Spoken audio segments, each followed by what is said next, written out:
乡亲啊，这个大街路顶突然间出现着战车，敢讲要去相战咯。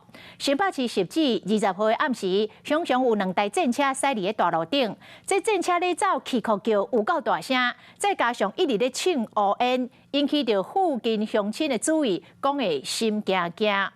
原来这是国军当咧实施的小汉江联合作战的演练。若这个战车唱乌烟是正常的，因为这种的战车的引擎是柴油的引擎，若要驶起行，一定都要大力占油门，增加这个力头，所以才会来唱乌烟。国防部是请民众唔免惊讲。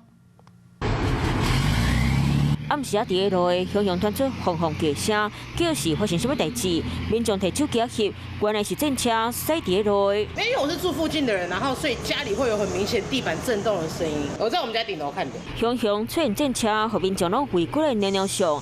伫咧20号暗时啊，新北市10指区伫咧车真济，大东路3段，先怎会有战车驶伫个路中？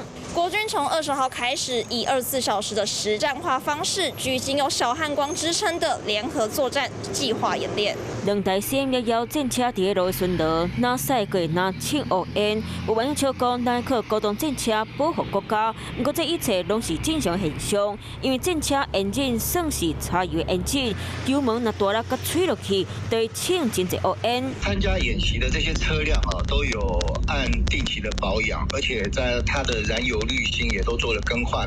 我们这些鉴定啊，都是符合规定的啊，就会产生一些局部的黑烟，这是一个正常的一个情形。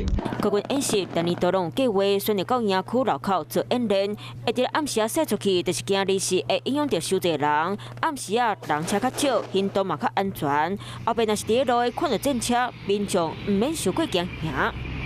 嗨，我是庄宇杰。想要看到更多的新闻内容吗？赶快订阅华视新闻的 YouTube 频道，并且开启小铃铛，跟着宇杰一起看新闻吧。